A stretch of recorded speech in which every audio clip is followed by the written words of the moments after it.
Hello guys, welcome back. Now in today's video I'm gonna try to answer the question Qingyi versus Jane, which one should you pick up or skip? I'm gonna try to make it as concise as possible, but if you have any question feel free to come on my stream at twitch.tv/Jakazin and ask me there when they're live, okay?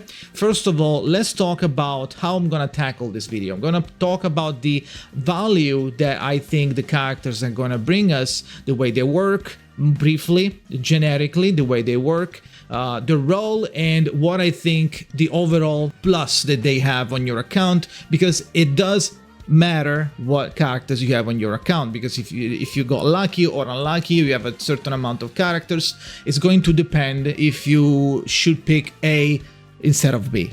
First of all, let's talk about Qingyi.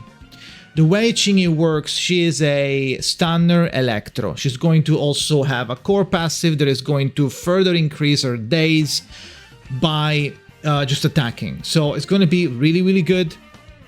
And she is basically gonna buff herself just by playing the game, and that's why what you want from a stunner character. You don't want the stunner character to be on field for too long. You want just want them to come in, blast everybody, stun them, and then move around, move away with the chain reaction.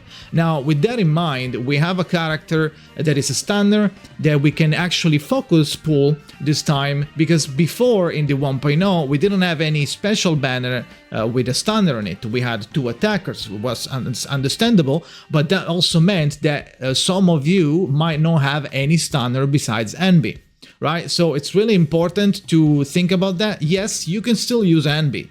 Personally though, the fact that a stunner character is arriving and we're probably not going to see it another one anytime soon, at least for a couple of months. And it's also electro. It's really high value for me specifically because it's a stunner. So I only have Likon and Anbi. I don't want to use Anbi with the Zuyan team. I don't like the low application of electro that Anbi has. I don't like generally the cadence that she has in the gameplay. You need to time the third ability right.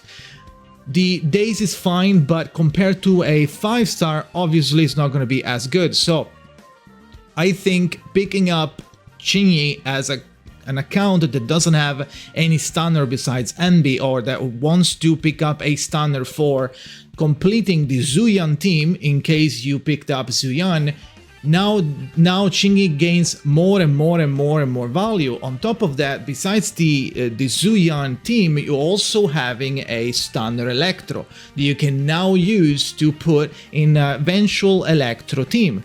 Now we don't have an electro attacker that it's a 5-star besides Anton, which is a 4-star. So I am waiting to see at least what is happening, what is the drip marketing about 1.2, and see who's gonna come there.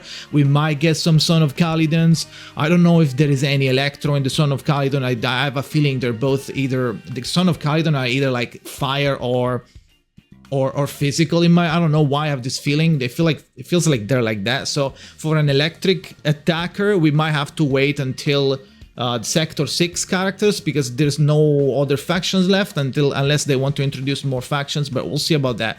So overall, with the thought about the future and what is happening and what might happen in the future banners, we might not see a stunner that it's electro ever again or for a very long time. So in my opinion, picking up a character that can fulfill two roles, Zuyan immediate role, and then potentially on a new brand new electro team, I think that's more value than the counterpart. We'll talk about Jade in just a second. Let me finish by saying that also I think that the game at the moment, the way it's structured, is more focusing for now on the concept of stunning the character, right? You are stunning the character, and thanks to the stun of the character, you are then able to use your anomaly, build up your anomaly, or do like the disorder, or you can like switch to your DPS and blast them, debuff them.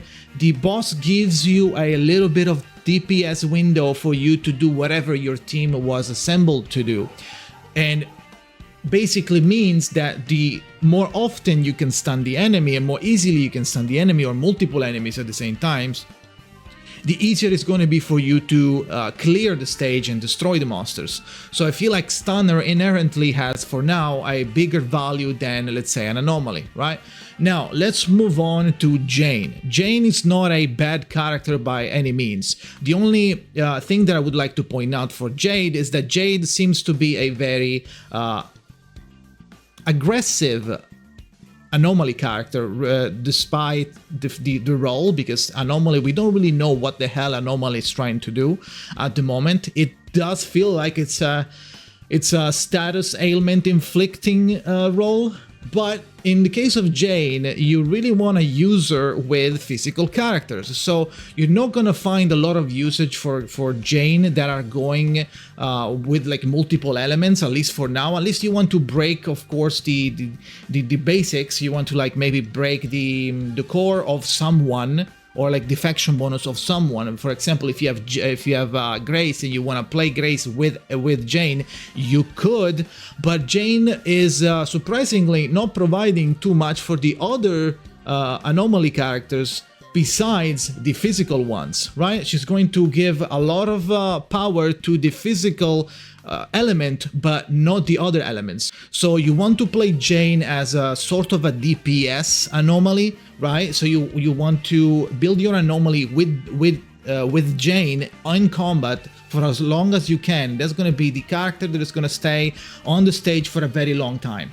So with this character, now we have a whole new meta, a whole new team that's transcending the logic of the game itself. Like, we're not stunning anymore, but we are rather trying to build as much Anomaly as possible. It's going to increase the damage of the Anomaly, increasing more the damage, making them crit and stuff like that. It's going to be really, really big. A lot of exposition. You're going to get a lot of the debuffs on the enemies that increase the Anomaly stacks.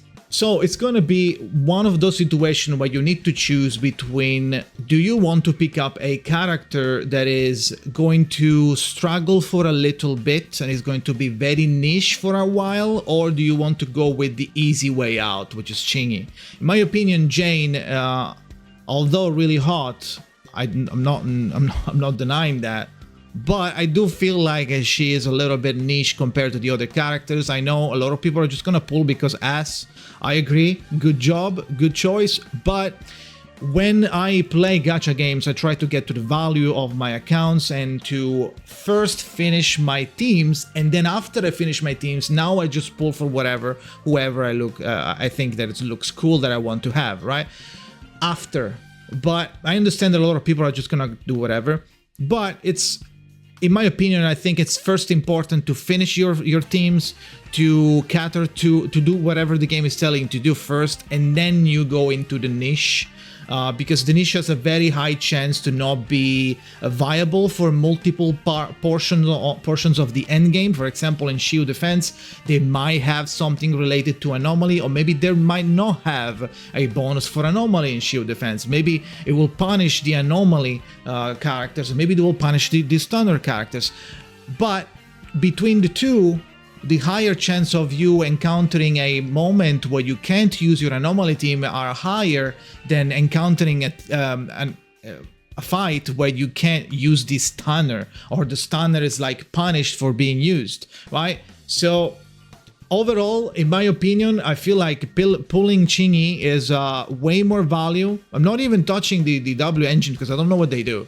So regardless of the W engines, I do feel like these characters are really, really good, but in terms of value at the moment, with the way the game is and the way how we are missing so many roles and so many slots on the potential teams for every element, it's, I think, more important now to fill those roles first and then go for the niche. So in my opinion, you should pull for Qingyi and skip Jane. In almost all of the cases. The only case where I would go for Jane is that if you don't care about any stunner, you have, let's say, Koleda and you have Lycaon or Ambi, you don't really give a fuck about, you actively dislike Qingyi, you don't like her gameplay, you don't care that she's electro stunner, you don't need another stunner, you have plenty, and in that case, yes, in that case it makes sense to go for Jane, right? Because it's more, maybe it's more fun for you, she's hotter or whatever, you know, so you can do that. But you know what I think now. Let me know in the comments what you gonna do, however. And if you want to talk it further, you can come to my stream on twitch.tv/Jakazin or my Discord, which all of them are in the description.